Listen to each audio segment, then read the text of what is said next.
Great and beautiful morning, everyone. Buenos dias. Hope everyone is having a great morning thus far. It is 8 o'clock on this sixth day, weekend. Hope everyone has had a great work week. For those of y'all who are working, um, I still can't work. My back is getting worse and worse, but what can I do, right? Broken soul. No, I'm not a devil worshiper. Don't worry. Um, the Broken Soul is one of my buddies here in my hometown. His heavy metal group, very cool, very badass. Anyways, we are continuing this book to Babylon's. Hopefully this is opening up your eyes and grabbing y'all's attention as to where all this idolatry has come from, mother son worship. I was able to find in all my studies about the three religions that fell, that supposedly, allegedly, Ellen G. White says were destroyed, but that's not the case. See right there, the religious powers, the which three fell, whatever. I can't read it backwards, but it says the religious power before which three fell. Okay, I know a lot of times we want to believe. No, this is not the whole study on it, but this is. I know a lot of times we all want to believe what we were born into because our parents, because it seems and it feels so right. But like I stated, these things just play upon the minds and the emotions of the people. Okay. We need to ask questions. Maybe some of y'all may not do it at your church, but it's very important that we ask and we research everything. This book alone, on the three that fell, it just has a couple of pages. The rest of this has a lot of prophetical studies in it.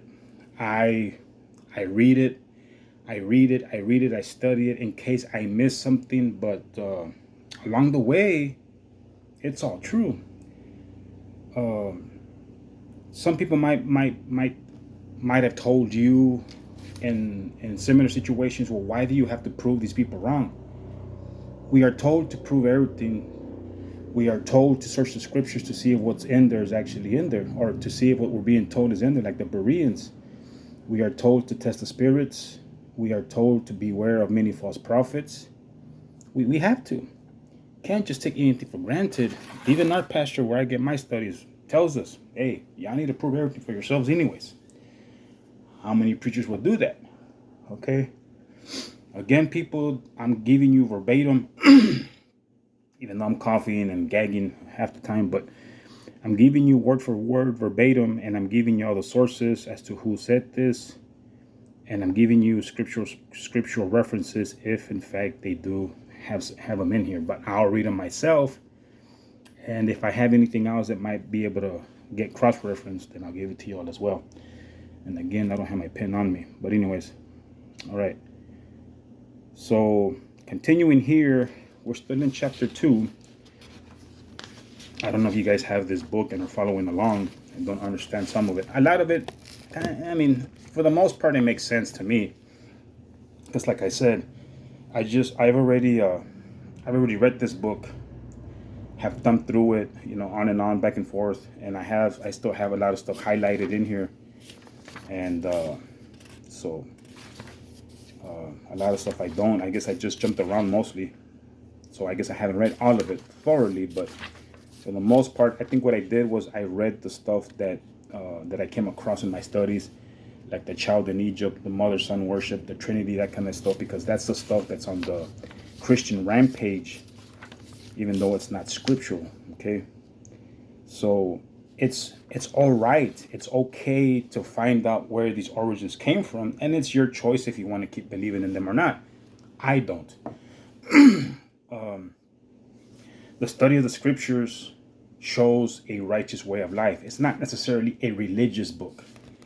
In the Spanish in South Texas, or where you might have Hispanic people throughout the U.S., when you come out of prison, for some reason or another, the majority come out Christians. Ah, yes, he's de la religión. Now he's from the religion now. But that it's not a religion. It's a way of It's a way of life, a righteous way of life. To live a better, it's not a better, to live a righteous life. Okay. I know for the most part, like I stated, there's a lot of people who will not believe you no matter how much proof you bring before their eyes. They're just not going to believe it. They're going to come up with all kinds of, oh, well, who wrote that book? Some man wrote that book. So people say that. I say, man, you know what? All right, do what you got to do. But the time's going to come, people, and it is prophesied when it's going to be too late. And some people might say, man, I should have read my Bible a little more. I should have done some more research. And people are going to be surprised when they find out their Messiah is not a white guy, but a dark-skinned man.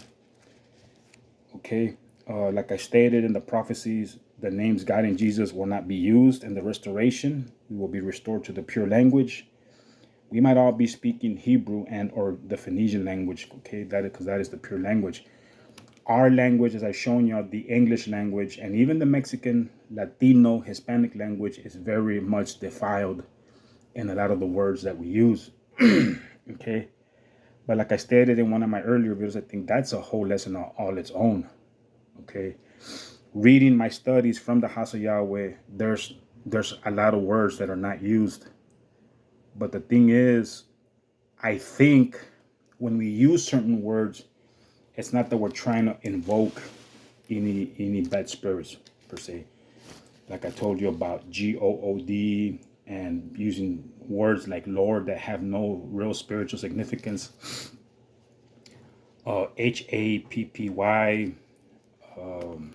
luck, fortune, all those words are all pagan gods' names. Okay, and for the sake of these videos, I'll point them out to you. So, anyways, we'll see more here what we're coming across.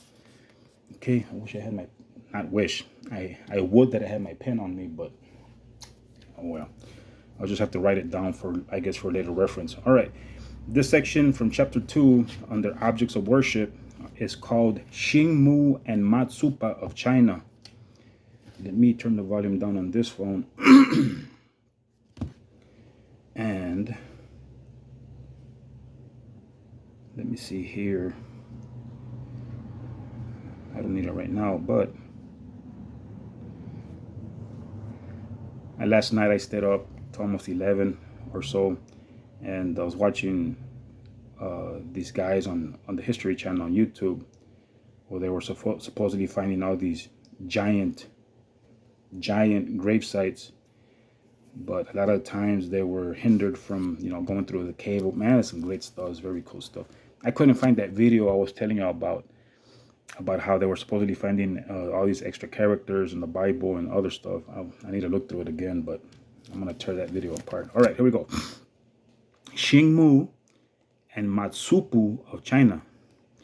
The name of Shing applied by the Chinese to their Holy Mother, compared with another name of the same goddess in another province of China, strongly favors the conclusion that Shing is just a synonym for one of the well-known names of the goddess Mother of Babylon. Gillespie, in his Land of Sinem, states that the Chinese goddess Mother, or Queen of Heaven, in the province of Fujian is worshipped by seafaring people under the name of Tsoopo. Now, Tsoopo signifies the gazing mother, and there is much reason to believe that Shing signifies the same. For Mu was one of the forms in which Mut or Maut, M-U-T or M-A-U-T, the name of the Great Mother, appeared in Egypt. This is from Bunsen's vocabulary. And Shing, or in Chaldee, signifies to look or gaze. Okay, here, Tsoopo, A-M-A, is the same thing as mom, because we, the Latin people, say ama when we say mom or mother. So it's just like the Hebrew Abba for Father Yahweh. Abba, A-B-B-A, is almost very much identical with Appa when we say dad or papi or papa. Okay, so a lot of these words, people, are pretty much self-evident. Okay, and like I stated, not to sound racist, It's, for some reason, it's a lot easier to me as it might be to other Hispanics or Mexicans, whatever. But a lot of those words, like I said, define themselves.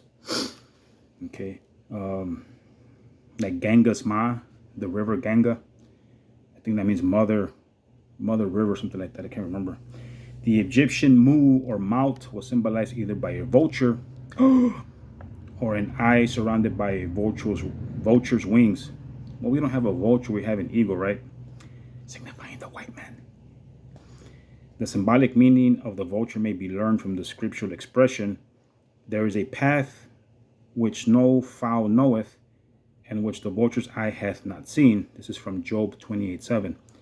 The vulture was noted for its sharp sight, and hence the eye surrounded by the vulture's wings showed that for some reason or other the great mother of the gods in Egypt had been known as the gazer. The gazer. But the idea contained in the Egyptian symbol had evidently been borrowed from Chaldea. For Rhea, Rheia, one of the most noted names of the Babylonian mother of the gods, is just the Chaldee form of the Hebrew Ra. Rhaah, Ra, which signifies at once a gazing woman and a vulture. Ooh, could be the same sun god Ra, huh? Let's see.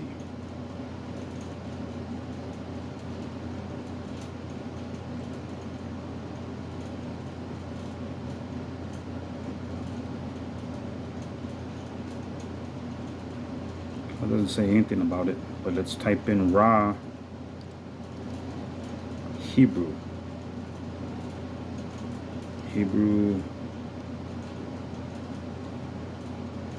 It says the word Ra, but it's spelled different here, is derived from the word to meaning shepherd in Hebrew. Translated, it carries the idea of a shepherd's tender and life-giving care for his flock. The condition of sheep is in direct correlation to the care of the shepherd.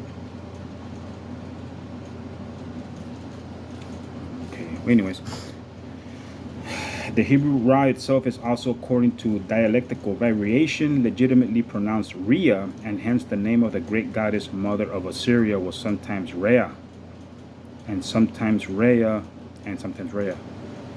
Ooh, this is making a lot more sense. Like I said, this goes in correlation with the Assyria.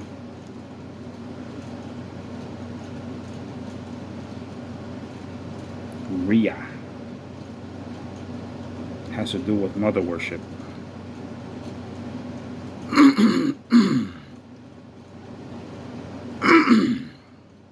Excuse me. All right, I'll put it in my messenger so I can look it up later. In Greece, the same idea was evidently attached to Athena or Minerva. Ew. So we put here Greece, Athena, or Minerva. I think we had a girl in school that was her name, Minerva. Okay, I'll read it again. In Greece, the same idea was evidently attached to Athena or Minerva, whom we have seen to have been some regarded as the mother of the children of the sun. Sun worship. For one of her distinguishing titles as Ophthalmitis, this is from Smith's Classical Dictionary, Athena, thereby pointing her out as the goddess of the eye. Y'all seeing this? Literally, that was a bad joke, right? The all-seeing eye in the movies like The Lord of the Rings, I think it was. Great movies.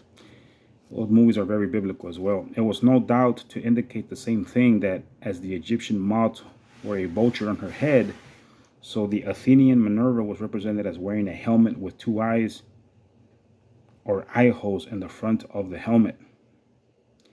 Having thus traced the gazing mother over the earth, it is asked what can have given origin to such a name as applied to the mother of the gods.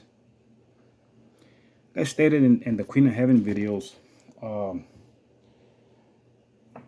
the pagan goddess has gone under many names in different countries. Okay, here in the southern states and everywhere there, you might have Hispanics or Mexicans in this country. The majority of them might be worship or might have an image of Mary in their homes, you know, at the walls or whatever. Let me get a highlighter. Excuse me, real quick.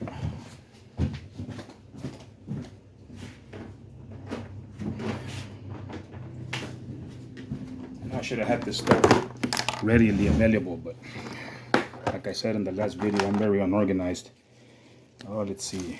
It's just the fact that I want to get these. I want to see if I can hook these up with that study I just shown y'all. Okay. So I'm gonna make a video, giving you guys a heads up right now. I'm gonna make a video on that Ellen G. White teaching. Okay. All right. Having thus traced the gazing mother over the earth, it is asked, what can have given origin to such a name as applied to the mother of the gods? A fragment of Sankuniathon in regard to the Phoenician mythology furnishes us with a satisfactory reply. So, let's see. I mean, I already know that all this is tied into Mary God worship. But like I said, this I'm gonna tie in with those three countries that fell, or three kings, whatever. Kings are kingdoms, people. Okay. There is said that Rhea conceived by Kronos, Kronos, who was her own brother and yet was known as the father of the gods, and in consequence brought forth a son who was called Muth, M-U-T-H. I'm gonna start highlighting all these figures. Rhea, Kronos, Muth, who was called Muth, that is, Philobiblius, correctly interprets the word death. I think in the Latin, death is pronounced like morte, like mortification. It means death. The prefix is death. Rigor mortis means signifying death. As Sankuniathon expressly distinguishes this father of the gods from Hephaestus. Hephaestus, the Most High. Let's look at the footnote on that one. Number 22.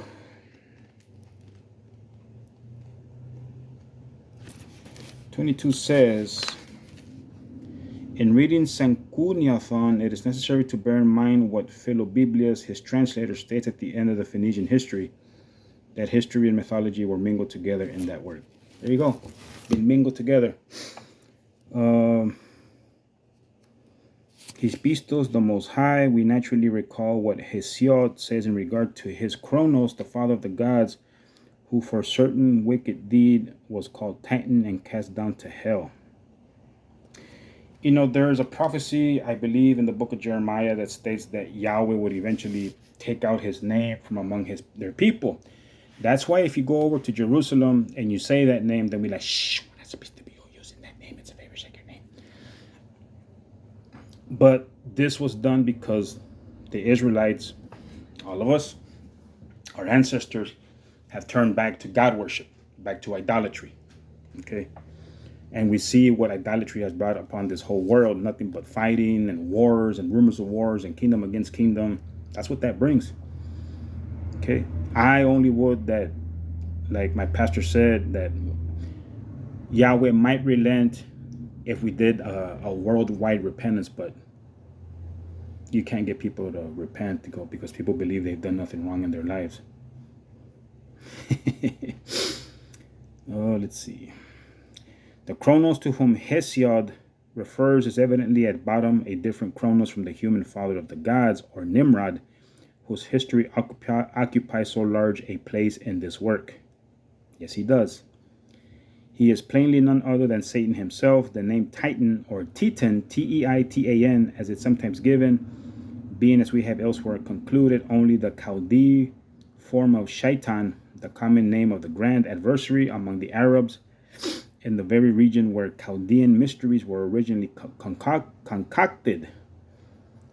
The adversary who was ultimately the real father of all pagan gods, and who, to make the title of Kronos, the Horned One, Appropriate to him also was symbolized by the kerastes, or horned serpent. Ooh. Kerastes, if y'all want to look that up, is Kerastes, the horned serpent, or horned serpent. All the brethren of this father of the gods who were implicated in his rebellion against his own father, the God of heaven, were equally called by the reproachful name Titans. But inasmuch as he was the ringleader in the rebellion, he was, of course, Titan by way of eminence. In this rebellion of Titan, the goddess of the earth was concerned, and the result was that, removing the figure under which Hesiod has hid the fact, it became naturally impossible that the God of heaven should have children upon the earth, a plain allusion to the fall. Cool. This is very cool stuff. Now that the Greek mythology is coming into play. Now, assuming that this is the father of the gods, by whom Rhea, whose common title is that of mother of the gods, and who is also identified with Ge, or the earth goddess, Ge electric, had the child called Muth, or Death. Who could this mother of the gods be but just our mother Eve? And the name Rhea, or the gazer, bestowed on her is wondrously significant. It was as the gazer that the mother of mankind conceived by Satan and brought forth that deadly birth under which the world has hitherto groaned. It was through her eyes that the fatal connection was first formed between her and the grand adversary under the form of a serpent, whose name, Nahash or Nakash, as it stands in the Hebrew of the Old Testament, also signifies to view attentively or to gaze. That study I have on the serpent uses that name, Nahash or Nakash. And this is great stuff.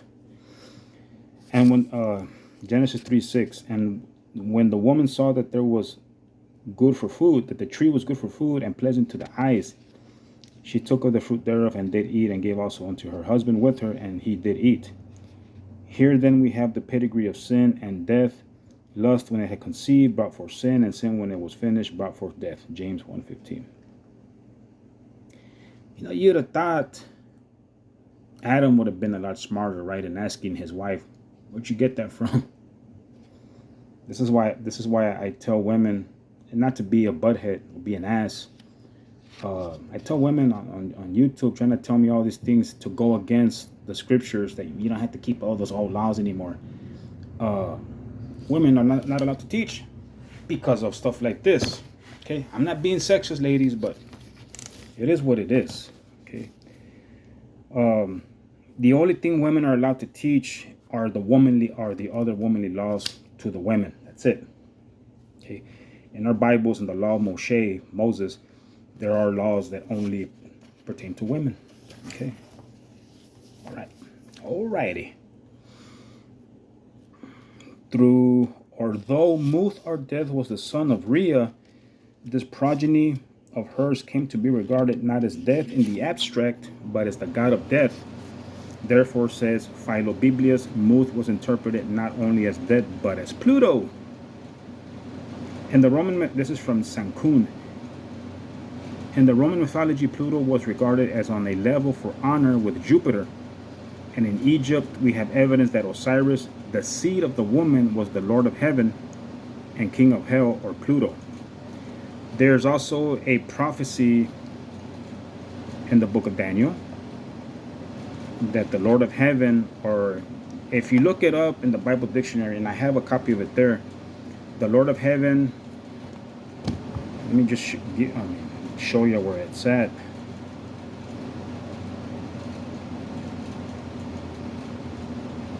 Let's see.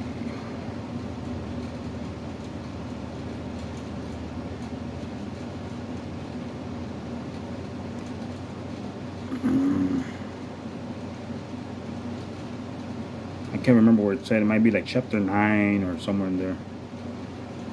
Okay.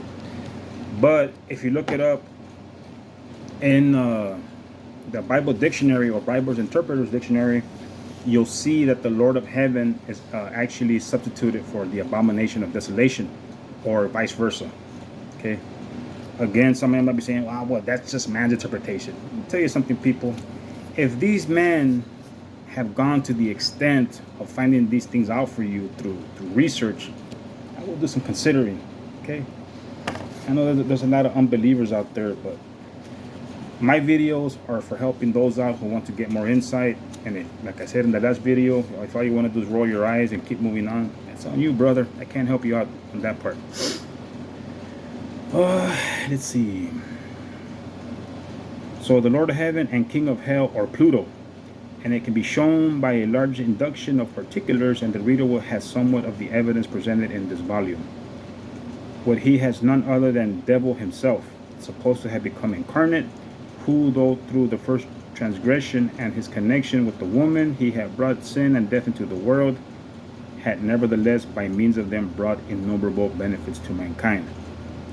As the name Pluto has the very same meaning as Saturn. Fact, the hidden one, I also have another study on that one. Saturn, the hidden one. So whatever other aspect this name had as applied to the father of the gods, it is to Satan, the hidden lord of hell. Ultimately, that all came at last to be traced back, for the different myths about Saturn, when carefully examined, show that he was at once the devil, the father of all sin and idolatry, who hid himself under the disguise of the serpent, and Adam, who hid himself among the trees of the garden, and Noah, who lay hid for a whole year in the ark, and Nimrod, who was hid in the secrecy of the Babylonian mysteries. Wow, I like that. See how they put all that stuff together? Pretty cool. It was to glorify Nimrod that the whole Chaldean system of iniquity was formed.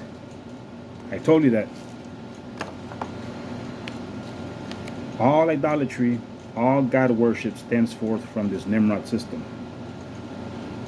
Remember, people, I told y'all that Yahweh told Adam and Eve, of every tree you can freely eat except for this one. It's in the midst, because it's the tree of righteousness and evil. It's a mixture. It causes confusion. Okay, for the day you eat of it, you will be as gods, knowing righteousness and evil. Okay, we are all as gods because we know righteousness and we choose to do otherwise. Okay, Adam and Eve were created through Yahweh's word, the law and the prophets, in the image of Yahweh. They were not born or created to be holy and spiritual. Okay, but when they sinned, when they partook of that, that food of the tree, and no, it's not an apple or a peach or whatever, then that is how they became in the image of the gods. And I have a video on that as well for you new lookers. Okay, no, they were not having sex with angels. He was known as Nin, the son, and his wife as Rhea, who was called Amas, the mother. See, Ama, mother. Nin, N-I-N, is almost the same thing as Niño. Niño is spelled N-I with the N with the little squiggly line on top. O, it means son in the Latin Mexican language. The name Rhea, as applied to Semiramis, had another meaning from what it had when applied to her, who was really the primeval goddess, the mother of gods and men. But yet, to make out the full majesty of her character, it was necessary that she should be identified with that primeval goddess, and therefore, although the son she bore in her arms was represented as he who was born to destroy death, yet she was often represented with the very symbols of her who brought death into the world. And so it was also in different countries where the Babylonian system spread. This is all great stuff.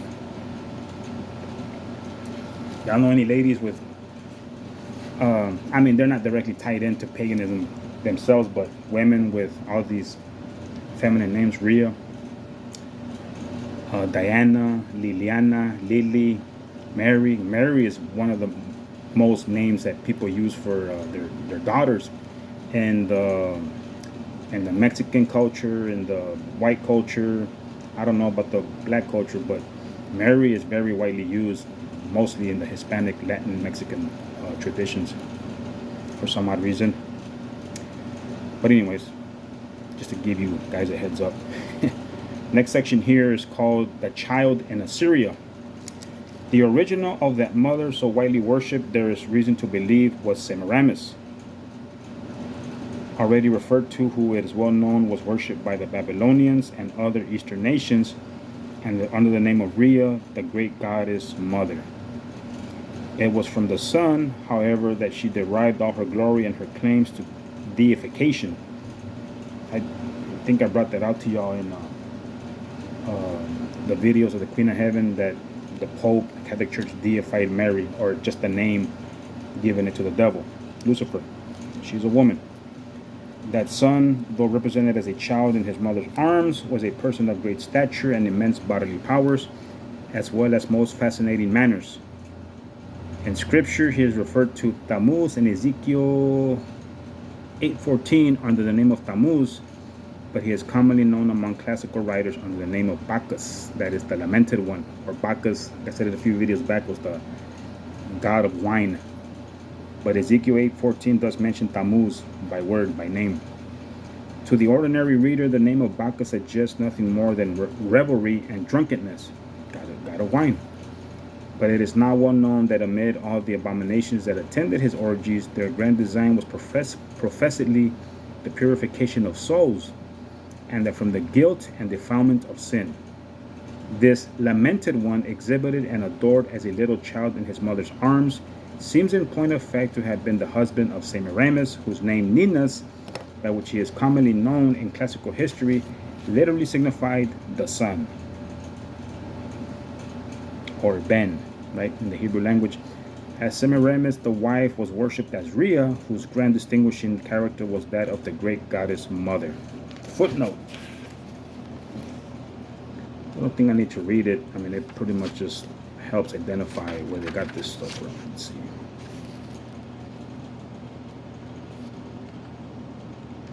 As such, Rhea was called by the Greeks Amaz. Amaz is evidently the Greek form of the Chaldee, Ama, or mother. Might as well be called in Spanish, huh? The conjunction with her of her husband under the name of Ninus, or the son, was sufficient to originate the peculiar worship of the mother and son, so extensively diffused among the nations of antiquity, and this no doubt is the explanation of the fact which has so much puzzled the inquirers into ancient history, that Ninus is sometimes called the husband and sometimes the son of Semiramis. See how they're fusing these gods together, like I showed you about Jesus and Krishna? That's exactly what they're doing here. That's exactly what they were doing back then. This also accounts for the origin of the very same confusion of relationship between Isis and Osiris, the mother and child of the Egyptians. For as Bunsen shows, Osiris was represented in Egypt as at once the son of husband of his mother. Ew. Husband of the mother. This still further casts light on the fact that I already noticed. Man, that's crazy. I'm going to tell you something here. Just like, this still further casts light on the fact that I already noticed that the Indian god Iswara is represented as a babe at the breast of his own wife, Isi or Parvati. This is exactly what the Catholic Church has instilled in their idolatry. If Mary, taking the Catholic doctrine, if Mary is the mother of Jesus, that means she is the mother of God. And Mary, the Queen of Heaven, was the wife of Yahweh. I've shown you that. Okay? Look up the books. Let's see who wrote that book so I can look it up.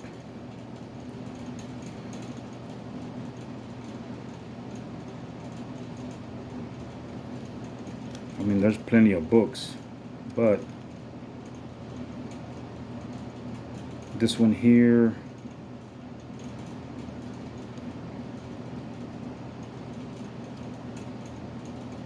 you see, and God had a wife.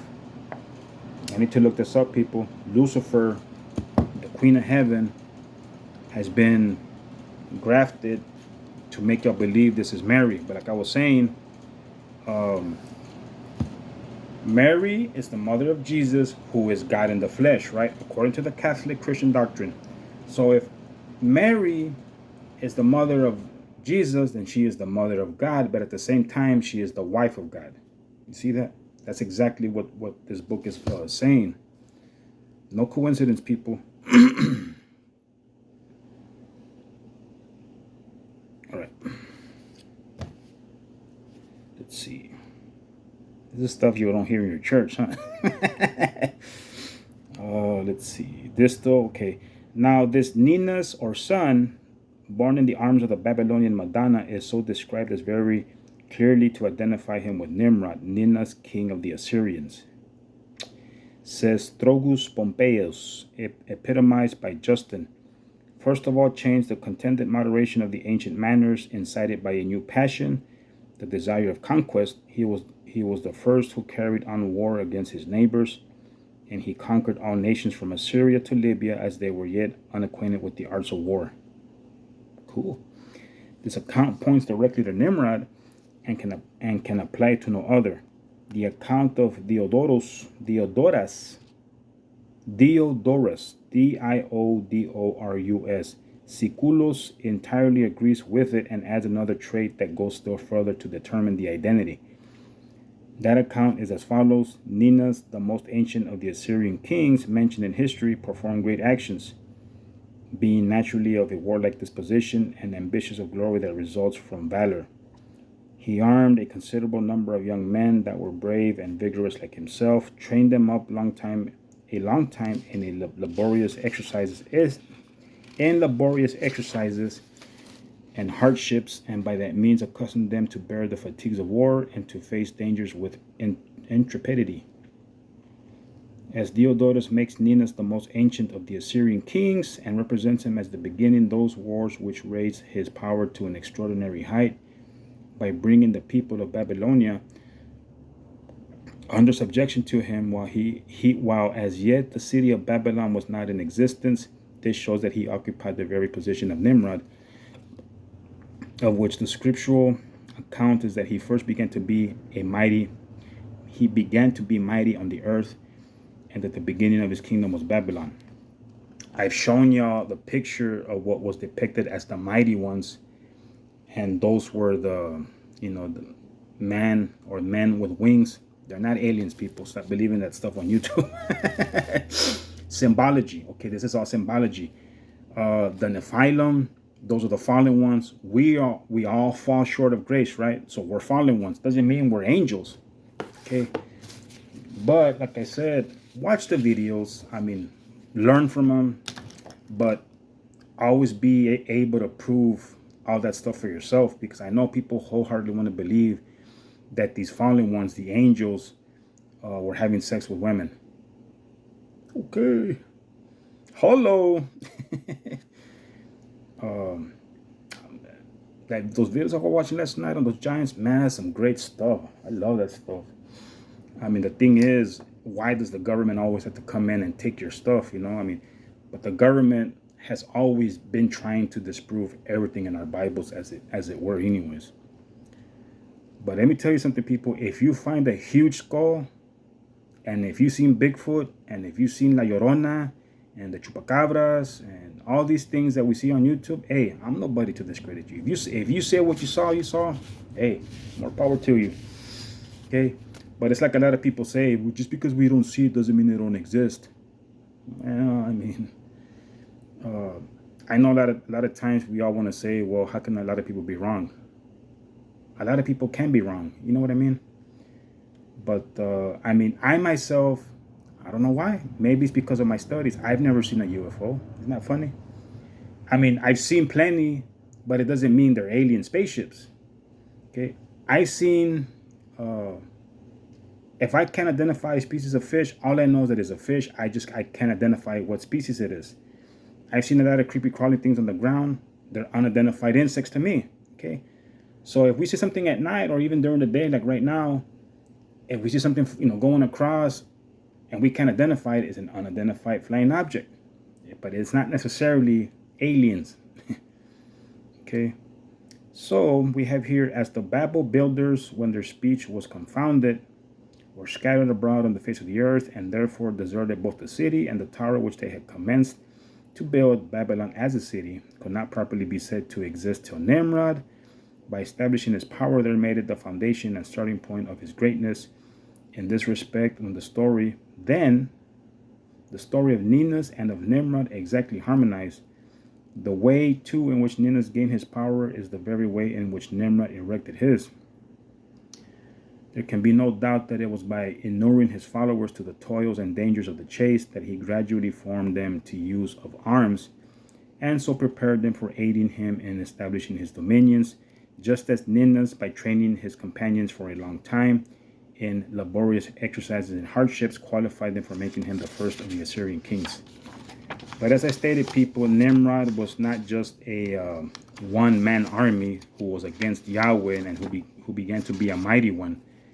Okay, it might have started, of course, with one guy, but like I stated to y'all, let me just, and for you new viewer that might be watching this video, this whole Nimrod system is a system, not necessarily a one-man guy, a one-man system.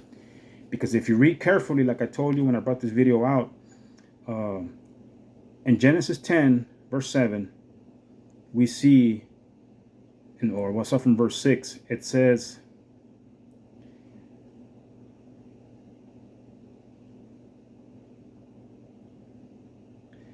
okay, never mind. No, verse 6, Genesis 10:6. The sons of Ham were Cush, Mithraim, and Put, and Canaan. Verse 7, the sons, now notice it's listing the sons of Cush. The sons of Cush were Seba, Havilah, Sabta, Ramah, and Sabdekah. And the sons of Ramah were Sheba and Dedan. Those are the sons.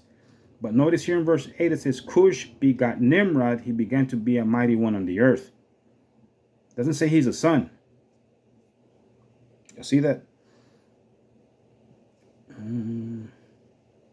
Says the footnote, Nimrod was a cruel oppressor and tyrant. And if you keep reading, he was a tyrant who deceived, who turned against Yahweh. Therefore it is said, like Nimrod, the tyrant who deceived, who turned against Yahweh. And the beginning of his kingdom, and you keep reading it down, okay? And then in chapter 11, it says, now the whole earth had one language and one speech, and it came to pass as they journeyed from the east. They, all these people that came forth through this Nimrod system. Okay, so Nimrod per se was not listed as a son of Cush. Just to give you guys a heads up on that one. So, anyways, now let's see. The conclusions deduced from these testimonies of ancient history are greatly strengthened by many additional considerations. Here we go. In Genesis 10:11, we find a passage which, when its meaning is properly understood, casts a very steady light on the subject. The passage, as given in the authorized version, the King James Version, runs thus. Out of that land went forth Ashur, and building Nineveh. This speaks of it as something remarkable that Ashur went out of the land of Shinar, while yet the human race in general went forth from the same land.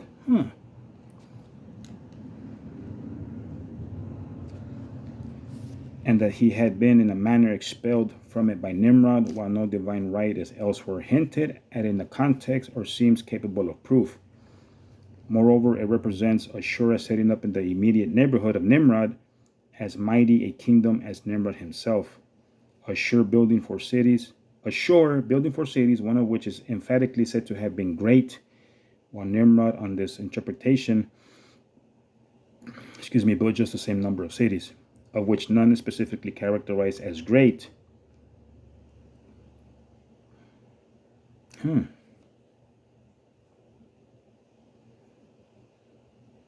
gotta look up this guy now.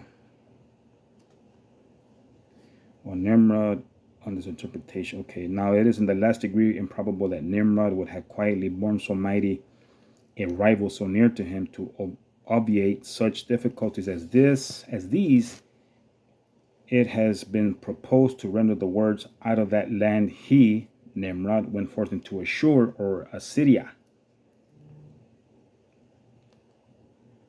But then according to the ordinary usage of grammar, the word in the original should have been Ashura, Ashurah, with the sign of motion to a place affixed to it, whereas it is simply Ashur, not Ashur, without any such sign of motion affixed. I am persuaded that the whole perplexity that commentators have hitherto felt in considering this passage has arisen from supposing that there is a proper name in the passage where in reality no proper name exists.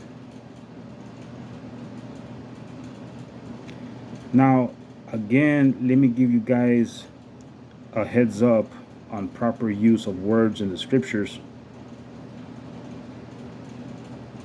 Like it says here, though it may not mention a name, maybe a significance is given. Like in this restored version where you find in Genesis, I think, where Abram came up to a myrtle tree, there's actually a name given there, okay, right next to it or right on that scripture, okay?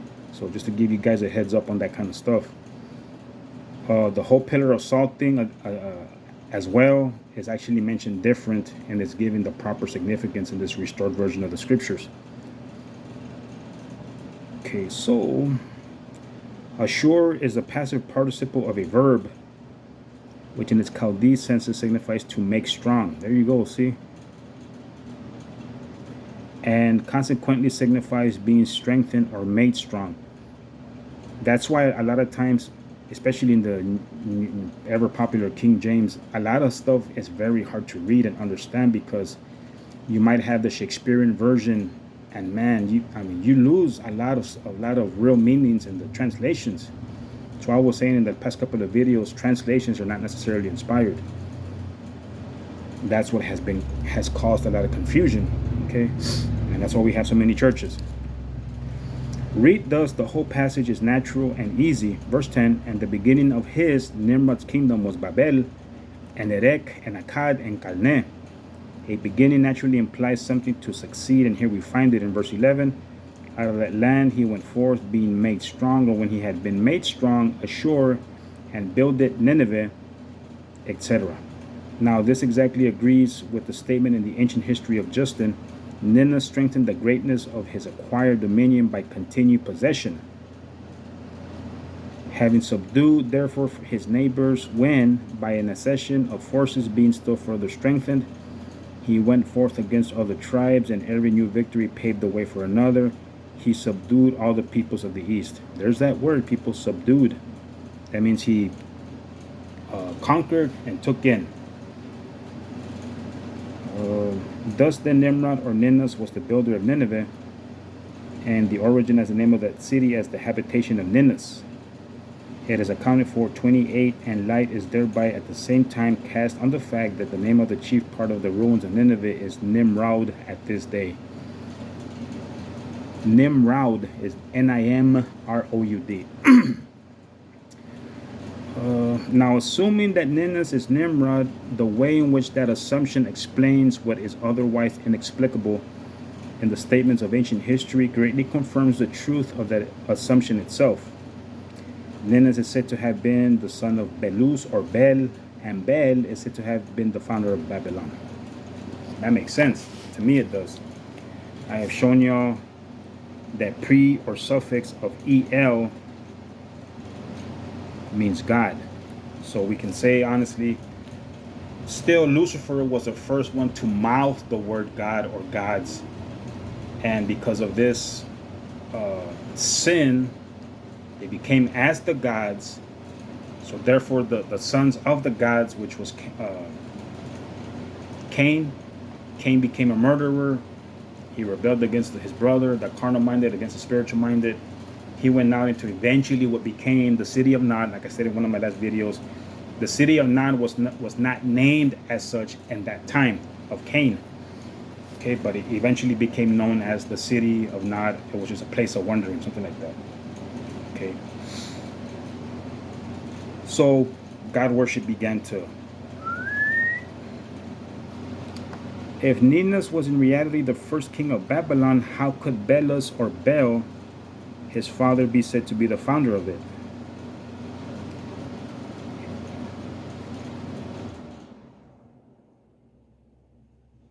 Both might very well be, as will appear if we consider who was Bel and what we can trace of his doings. If Ninus was Nimrod, who was the historical Bel? He must have been Cush, for Cush begat Nimrod. And Cush is generally represented as having been a ringleader in the great apostasy. But again, Cush as the son of Ham was Hermes or Mercury, for Hermes is just an Egyptian synonym for the son of Ham. Wow. I think really the focal point, and this is just my opinion, the focal point should be on Cush. But let's see what those footnotes say. 29 and 30. 29 says, 28, Nineveh, the habitation of Ninus. And the 29 says, C. Gregorius Turonensis, Derurum Frank. Gregory attributes to Cush what is said more generally to have befallen his son. But his statement shows the belief in this in his day, which is amply confirmed from other sources, that Cush had a preeminent share in leading mankind away from the true worship of Yahweh in this case, not of God. And 30, this is a long one. It says the composition of Hermes is first from Her, which is Chaldee, and synonymous with Ham or Cam, the burnt one, as Her, also like Ham, signified the hot or burning one. This name formed the foundation for covertly identifying Ham with the sun, S-U-N, and so deifying the great patriarch after whose name the land of Egypt was called in connection with the sun, S-U-N. Chem, K-H-E-M, or Ham, in his own name, was openly worshipped in later ages in the land of Ham. Excuse me, but this would have been too daring at first by means of Her, H-E-R. The synonym, however, the way was paid for this. Her is the name of Horus, who is identified with the sun, S-U-N, which shows the real etymology of the name to be from the verb to which I have traced it. Then, secondly, Mes, M-E-S, is from Meshe, or without the last radical, which is omissible. Mesh, to draw forth. In Egyptian, we have ms in the sense of to bring forth, which is evidently a different form of the same word. In the passive sense, also we find ms used. The radical meaning of meshe in Stocky lexicon is given in Latin extraxit, and our English word extraction, as applied to birth or descent, or to pull forth, right, like we read earlier, to bring forth. And our English word extraction as applied to birth or descent shows that there is a connection between the generic meaning of this word and birth. This derivation will be found to explain the meaning of the names of the Egyptian kings, Ramses and Thomtes, the former Thotmes, the former evidently being the son of Ra or the sun, S-U-N, the latter in like manner being the son of Thoth. For the very same reason, Hermes is the son of Her or Ham, the burnt one, that is Cush. Wow. Got a few more minutes. I think I'll stop here though. Hold on. Now Hermes was the great original prophet of idolatry, for he was recognized by the pagans as the author of the religious rites and their interpreter of the gods. The distinguished Gesenius identifies him with the Babylonian Nebo, N-E-B-O, as the prophetic god, and a statement of Hyginus shows that he was known as the grand agent in that movement which produced the division of tongues. His words are these: for many ages men lived under the government of Jove, evidently not the Roman Jupiter, but the Jehovah of the Hebrews. Now, well, yeah, Jehovah, but not Yahweh. Jove in other studies can be traced to Jovian, which is Jupiter, that kind of stuff. Without cities and without laws and all speaking one language. So, yeah, obviously, if they were under the rule of Yahweh, they would not be without laws and, so forth. But after that, Mercury interpreted the speeches of men, whence an interpreter is called Hermeneutes. The same individual distributed the nations. The discord began. Footnote. All right. Another hour. Hyginus Phoronios is represented as the king at this time. Janus, in this next section, Janus was so called in the most ancient hymns of the Sali. Cool. So we will finish this one here. It is 9 o'clock. Wow, it's 9 o'clock already. It is 19.